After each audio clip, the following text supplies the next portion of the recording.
Hey everyone, Devin Greer here, doing another episode of Linux Reviewed. This week we're doing Bohdi Linux. I think that's how you pronounce it. Just like anything in Linux, there's all these weird names, so I would believe that is how it is pronounced. Before we dive into the desktop, let's take a look and get to kind of know, well, what is Bohdi Linux? Well, for starters, it is an Ubuntu-based distribution, and it works on being as lightweight as possible. And when we say lightweight, as you can kind of see, minimum requirements to run Bohdi Linux is a 300 megahertz processor and 128 megabytes of RAM and 2.5 gigabyte hard drive. LXDE, XFCE, they all promise lightweight, and we'll kind of get into how light the Enlightenment desktop is. Its release cycle, it's a semi-rolling release. They also, and I don't know if it says it here in the little spiel of things, but with Bohdi Linux, they also believe in it's ready when it's ready. So the way it works is they launch a new version of Bohdi Linux every 2 years, and I believe there's no support on the old one once the new one launches. I mean, there might be like a little bit of support time, but not much. And then the concept is, since it's semi-rolling, they backport software to the users, so your core stays stable. However, how do I put it? So your core stays really stable and secure, but you get the latest software, and that's kind of cool. I mean, that's something like I think most distributions should really focus on is, look, give me a stable core, but give me the latest software. If I'm a big fan of Geary Email Client, a new version comes out, you should ship that to me as soon as you can push it down through the repositories. The next thing we'll go over is what's kind of cool is how you can help support this community. For starters, they have a membership plan. So basically, you sign up for an annual membership and you get a lot of really cool stuff. So for example, like $100 will get you a custom forum title. It'll get you 2 Powered by Bohdi stickers, a @BohdiLinux.com email address, and a 4 gigabyte Bohdi Linux flash drive. Now, some people will sit down and say, well, that's maybe like a $30, $40 value right there. It may be less, honestly. But you know what? The reality is you know that you're not just doing a donation process here. You're going to get some stuff out of it. You're considered a supporter of that community officially with annual subscription bases. And like I said, that's kind of cool because a lot of distributions these days, they ask you to make donation, but you get nothing out of the deal. So if you're like one of those people who are like, I like the idea of donation, but I want something cool out of the deal, this might be a good distribution to look into because you do get something out of it. The next big thing is you can't just do traditional donation. They put the names up for each month for everybody who's been participating. We can go through. It looks like it takes a while for these guys to calculate who's donating what. So it looks like July's not up yet. And, of course, we're just about to end August. I would imagine as soon as August is out, that's where it goes. And these guys seem to be pretty active with the donations, which is good because really it's hard to find a distribution which ships Enlightenment, the Enlightenment desktop. I mean, you can install Enlightenment on any distribution just about, but being able to find one where it ships it, that's something kind of unique. And one of the reasons why we picked it. Finally, you can see these are their affiliates, and you read through. I'm sure they all provide some form of support to the community in one way or another. And some of these, example being like AJ Technology Consult. I think I've seen them do other things in CodeWeaver. I think they've done Linux Mint at least one point throughout Linux Mint's history. So it's really, really cool. They have a very easy to use web page. And they're real big on community. They pick desktops of the week, and they do all sorts of cool stuff. So, yeah, I mean, pretty awesome. So let's dive into the desktop.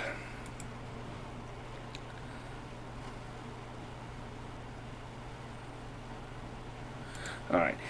So, lightweight. Is Bohdi Linux lightweight? Well, let me tell you how lightweight it is. I believe I installed this entire distribution in a virtual machine. And for those of you who don't know anything about, if you've never really used a virtual machine, you do not get all of your hardware performance on a virtual machine. Okay? But the operating system is still going to require most of that performance. It installed, I think, in like under 5 minutes, if not real close to 5 minutes. I can't even get Ubuntu to install like on native hardware in that kind of time. I mean, Ubuntu takes at least 15 minutes to install. So this really installed about in a third of the time. And where, and we'll kind of go into where some of the perks of that lie here in a bit. So for starters, Enlightenment, I've never really used Enlightenment. I've seen it before. It's not like it's new and alien to me. I've seen Enlightenment. However, it's different. So before we get into anything here, let me hop into my videos. I recorded the intro, like when you first log in for the very first time. And let's open this up. And so what you can see is, okay, so that's my recorder.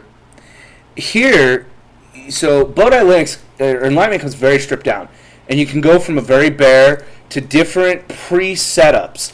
So you could start off with nothing and build Enlightenment however you want, or you can just pick some pre-setups that you maybe really, really like. And like I said, I mean, that is, Enlightenment's one of those things. You really got to play with it. It's definitely a mess around desktop. And then they have a couple themes installed. Now you can actually go through the Bohdi community and get additional themes. These are not the only ones they offer. I mean, Enlightenment has been around for quite some time. So there's a lot in which you can do it. See, then boom, it takes right there. Now you'll have to do that to get to the installer, and then you'll have to do it again in order to log in for the very first time. And then after that, you're good to go. Uses a standard Ubuntu installer. Now, one thing that I found that I was really digging was that they've been keeping up to date on the installer. Because like when we did Elementary OS, and I don't know if I mentioned this, Elementary OS was using like one of the original 12.04 installers. There has been changes that have trickled down to that installer over the time it has been out. Include one of those features was like full disk encryption did not originally ship in 12.04.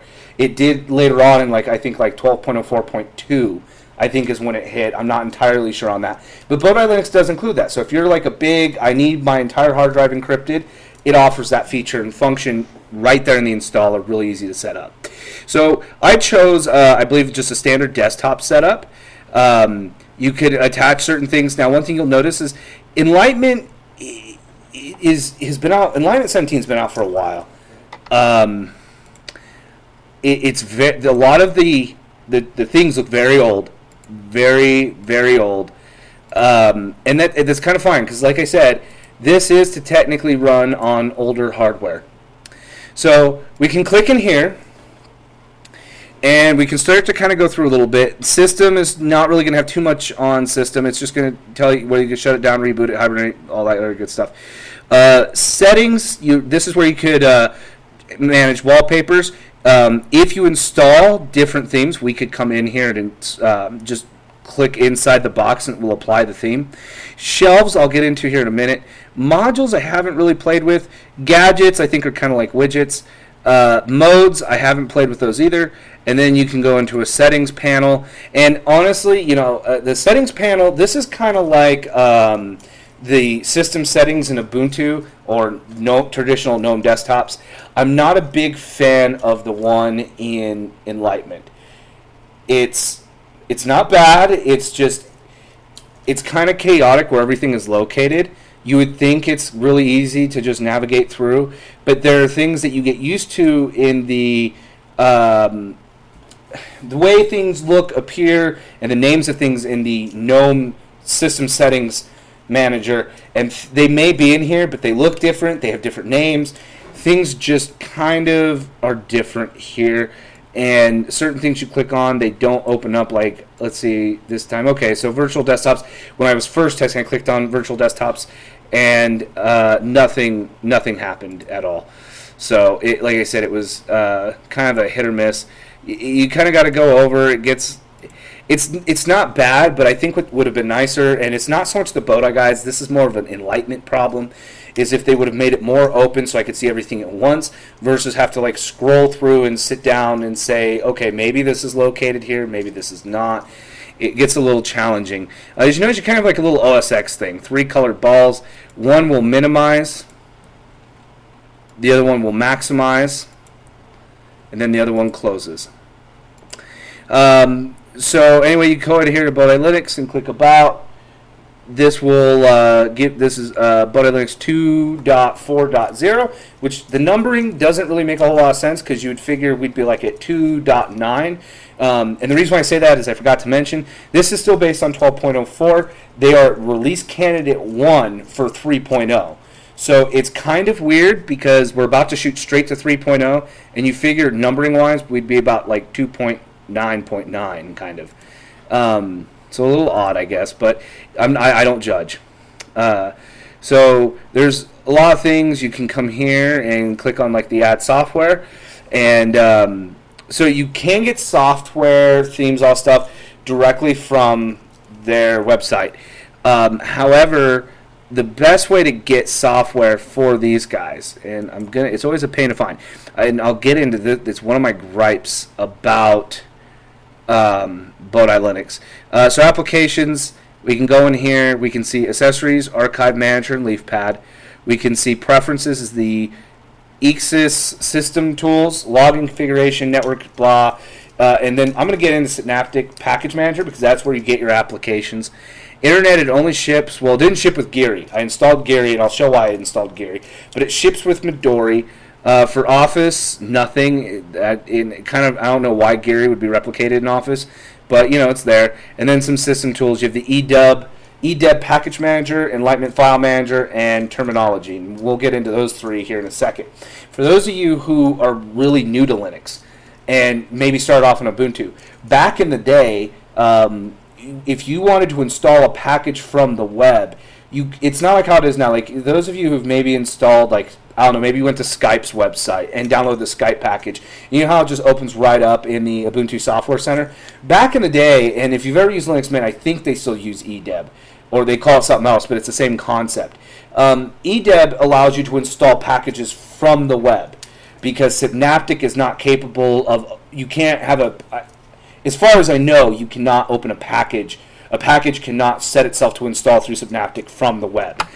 Maybe there's a way, but it doesn't very happen often.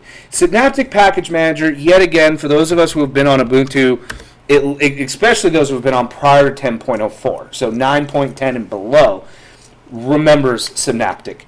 And honestly, I hate Synaptic. Some people really love it. Myself, I hate it. I hated it so bad, I just got used to doing everything via command line. One of the issues, and I'm going to show where my problem lies here, and it's not with Synaptic, it's with Bohdi as a whole. So from my understanding, according to their official page, they are a semi-rolling release, which means the Ubuntu core is going to remain 100%, what's it called? It's going to remain 100% stable, but new packages will get pushed. And I'm looking at Geary, and we're looking at version 0.2.2. We are currently on, I think, version 0.6.1. Okay, so I'm sitting there, and I'm like, all right, that's not horrible. But when I was generally going through several of their packages, I was seeing that, wow, they're not really doing a great job keeping the package up to date. And maybe I misunderstood what I'd read. However, as a new user coming to Bohdi Linux, I'm going to read that, and I'm going to sit down, I'm going to say, okay, well, I know that Ubuntu 12.04 is an LTS. It is not a semi-rolling release. So therefore, this can't be, if this is a semi-rolling release and it's saying something about package updates, then this should be carrying the latest packages, technically. And I was noticing that it's not. The only thing where it would be keeping the latest package numbers are ones that have been pushed to 12.04, and a good example is like Firefox. Firefox, it does have Firefox 31. So it's like, okay. So I'm not, right now, other than the fact maybe if I want to use something that ships with Enlightenment, I'm not really seeing the big perk of using this desktop quite yet. I'm looking at it. It's got something maybe, but not in terms of package up to date. The other thing I looked at, and it was something I harped on Elementary OS very hard for, and I don't want anyone to think right now like, man, he just keeps bringing up Elementary OS. I'm bringing it up because this is another distribution which is based off Ubuntu who's trying to bring something different. This isn't like some guy who's doing another version of Ubuntu GNOME and his interpretation of how it should ship. No, like Elementary OS, this is shipping with a desktop that you will not find anywhere else in the Ubuntu ecosystem. Don't get me wrong, there might be another community who's shipping Enlightenment on Ubuntu, but if you hear anyone say, I'm running Enlightenment and I'm running Ubuntu, it's typically going to be these guys. So we'll get back, let's go back in application show I was going to talk about. We're going to head over into the terminology section, which is just the command line. Oops, can never type. So we're running on kernel version 3.8.0. So that means, yet again, for us Haswell people who don't look at Linux as a restoring old machines, this distribution is not going to work. Now, to give them a fair pass, Enlightenment Desktop is something I would see myself running on a netbook. And most netbooks are, netbooks aren't being, there's not too many new ones coming out these days, so I can see where this would be a very popular option. So, I sit down and go, okay, all right, so maybe it's not such a big deal I have the latest hardware. My only gripe is if this is based off 12.04, 12.04 has 3.10, so should this. And the only reason why I don't think these guys do is because when 14.04 launched, the Bohdi Linux team was so busy getting ready to launch Bohdi Linux 3.0 and basing it off the 14.04 branch that they don't really have as much time to take as much care to this distro or their previous release. And you know what? They're already on release candidate 1. I was looking at their timeline. They're probably going to have a release out this early fall. The full stable release, maybe even earlier, maybe technically end of summer. So I'm going to give them a little bit of a pass because it's not like they're moving at snail pace. They're really trying to push it, and it's got to be hard to maintain this desktop and try to get the next one out. So we got that. Now the other thing it kind of throws you off about, and it's not so much Bohdi Linux, it's Enlightenment in general, is so normally, so if I come down here and I'm on an icon, I can still do a normal click. However, if I right-click in my desktop, nothing happens. You'll notice that my cursor keeps shining, but there's nothing there. Now, if I left-click, boom, here I go. And this is how, like, if you're sitting down and you're like, well, if I get that base and there's nothing there, how do I get all these components added on? This is how. So if you start off with the base, you have nothing, do a left-click, and you will then have all the access to things that you want to do, and you'll be able to come in and really start tweaking things out. Now, we can add a shelf. We'll call it shelf 2, for example. You'll click like this, and then you can come in and you can add certain things. Like you can see, so like this clock did not ship by default. I had added this when I was playing with it, but I can come in here and what would I like to add? Let's add an iBar. I guess it's an iBar. Click Add Gadget. Close, and there we go, and we can launch Midori. So that is, in a nutshell, I mean, that's Bohdi Linux. As we can see, it's a very complicated desktop. If you ask me where does this sit at, this sits at the level between consumer grade, so something like Ubuntu or Linux Mint, and between something tech savvy like Arch Linux or Gentoo. And why I say it's in between is because it has an easy installer. It has an easy package system. But the thing is, if you've never used Enlightenment, you really got to get used to it. And I've seen people build some desktops in Enlightenment with custom icons and everything that would put modern, beautiful desktops like Unity or GNOME or KDE to shame. They're so cool looking. But the reality is, it is a learning curve, and it takes some time, and it is some work. So if you're, where would I recommend this? If you want a desktop to build from the ground up, Enlightenment's your guy. Another way is if you have a really old netbook, like one of those ones with a single core and 1 gig of RAM, Enlightenment is your guy. Like I said, this installed in under 5 minutes. It boots up in a virtual machine in under 15 seconds. I would actually say closer to 10. It will actually probably run neck and neck. It'd probably smoke Chrome OS on similar hardware running natively. I would seriously bet my money on it. This thing is super, super fast. So the question we have to ask ourselves today is, where are we going to rate this? What are we going to put on this guy? As we're seeing, there is that slight issue of, kind of like with Elementary, it's not very up to date, And the other thing is they're calling themselves a semi-rolling release.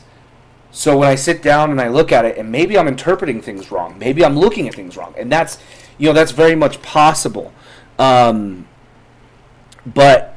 I don't know. Like I said, I'm having a hard time with it. I know this is an older version of Geary because there's no delete button, and there is in the newer versions. So they're not keeping up with what they promised. However, this does have purpose. Like I said, they don't care about design. Design it how you want. But you've got some old chunkin' hardware. Let's say you're even like me. I used to have, just even 2 years ago, an old Dell laptop with a 1.5 gigahertz Celeron processor and 512 meg of RAM. This would turn that into almost Ferrari status. Like, seriously, this thing is so fast. And if you figure if they use enough of the Ubuntu core, 14.04 is technically faster than 12.04. So if they keep to their same philosophy, the Bohdi Linux 3.0 will be even faster than Bohdi Linux 2.0 plus. So I think, in all fairness, I'm gonna give it a 6 out of 10. And the main reason is, like I said, it has purpose in this world. This thing will blow the doors off in terms of on the same hardware, performance-wise. This thing will blow the doors off of LXDE, LXQT, or XFCE. So on really old ancient hardware, you guys could really use this desktop. It's not impossible to use. It's just, like I said, there's a lot of options. Things are hidden in a lot of places. It can get a little confusing from time to time, but it's not getting a higher score for the simple fact of it's not going to run on modern hardware. In case you do get really attached to this Enlightenment desktop and go buy a new machine and you're like, I want to install Bohdi Linux on there. Sorry, my friend, you're going to have to wait for 3.0 to launch. And then the other thing, the reason why is, like I said, you've got to keep those packages a little bit more up to date, especially if you're going to throw the term in we're a semi-rolling release. This, to me, is nothing more than an interim release. I don't see, in fact, if anything, because of the more recent version of the kernel in 12.04, I would be willing to say that Ubuntu 12.04 I think it's like 3 or 4 now, is technically more bleeding edge than Bohdi Linux. Okay? So that concludes it. Starting next week, we're going to do a video on a Fedora spin, and I can't even remember the name, but you'll see in the exit title what it is. So if you guys want to take a look into it, maybe even test it in a VM so you can ask some questions. After I post that video, I'll be glad to tell you about some of the things, look into them. That would be definitely great. I'm also looking for right now, if you guys know of any other distribution desktops I haven't covered and you've been a little skeptical about, is something about it that just seems off, or there's something about it that seems a little more advanced, I would be glad to hear your feedback and push that video for the week after that. So everyone, thank you for viewing, and I hope you enjoyed the video of Bohdi Linux.